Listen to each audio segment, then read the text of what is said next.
Good afternoon. I'm here today to share with you my experience with Project Self-Sufficiency. I am a mother of 3 wonderful kids, Lily, Tiger, and Colin. They are 7, 5, and 3 years old. I was born and raised here in Colorado. I'm a true native. Growing up, I had 3 sisters and 1 brother. We lived with my mom and her then boyfriend, Smiley. Ironically, he was anything but Smiley. In reality, he was an unkind man who treated us very poorly. I soon learned I was able to keep him from hurting me by becoming the homework helper. This was when I was about 10 or 11 years old. I did this all the way up until Smiley went to prison. First, I did my homework. Then I helped my 2 sisters and brother with their homework so that it wouldn't take more time. I would just do the twins' homework. Smiley used to make me do a lot of math.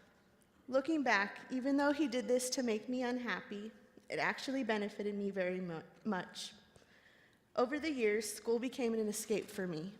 I read books constantly, and I actually hated the weekends, holiday breaks, and summer vacation, things that kids normally look forward to. As you can see, I did not have strong or healthy relationships growing up. I found it was better and safer for me to exclude myself and stay quiet. I never made a friend. My siblings were my only friends. But because we were all abused, we were always mean to each other, as if we didn't get enough of that from Smiley. My sister was the only person I considered my friend. She was pretty mean, but I understood. It was her way of coping with the abuse. She coped through anger, and I coped through silence. I even went as far as failing the 8th grade on purpose so I could be in the same grade as her. Although I have yet to make a real friend, I still have my sister. After Smiley went to prison, my siblings and I ended up in foster care. Before long, I ended up in a romantic relationship at 16. It was the first and only serious relationship I've had, but now I realize that it was not a good one. I was desperate for someone to care for me or even acknowledge that I existed. He was someone I thought cared I was alive and wanted me. These are feelings I never had growing up. It started out okay, but took a turn for the worst. I realized I never left the abuse behind, it was just in another form. The mental abuse from my childhood was still there, and it affected me very much. After an incident, my children's father kicked me and my 2 daughters out of his house. We moved in with my mom. We lived in her dining room for 3 years until we were accepted into low-income housing. I was drinking, working minimum wage jobs, and I felt stuck. I was completely lost. This was my stoppable moment. I learned about Project Self-Sufficiency from one of my mom's friends who was a participant at the time. Once I'd received the low-income housing and was able to return to school, I felt it was a good time for me to apply. I was so excited when I learned I was accepted into the program. Soon after, I had my first meeting with my advisor, Nicole. In my first few meetings with Nicole, I didn't say much, just the basics of my plans for school and career exploration. To be honest, I had no intention of developing a relationship with my mentor, but over time I did. This became one of the most rewarding aspects of my experience with Project Self-Sufficiency. Nicole truly mentored me. I never had this kind of guidance before.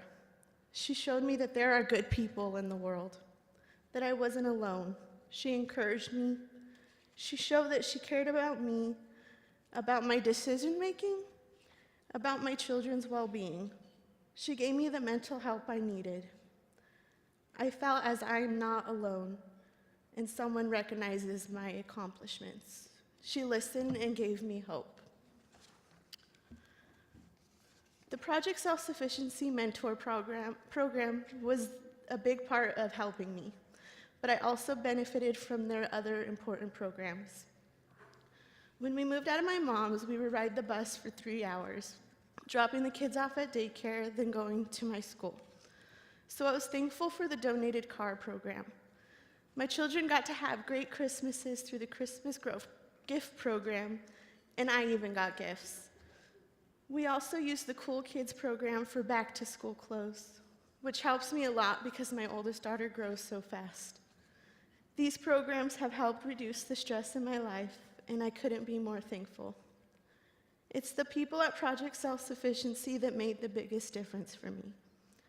Never have I felt I really had a partner, a plan, a path to travel. Now I do. I feel unstoppable. So you might ask yourself, where am I now?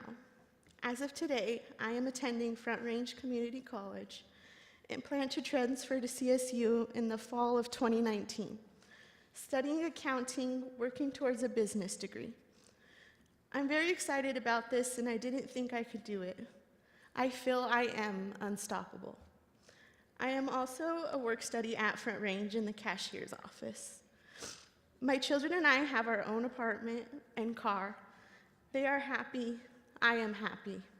I am now receiving therapy to work through my traumatic childhood and move forward to becoming unstoppable. I am on my way to becoming the mom and the woman I want to be with my own self-power. To those in the audience today who are partners in this effort, thank you for your role in continuing to inspire and help women just like me. With a little cultivation to uncover our self-power and given the tools for our journey, we can be and are unstoppable.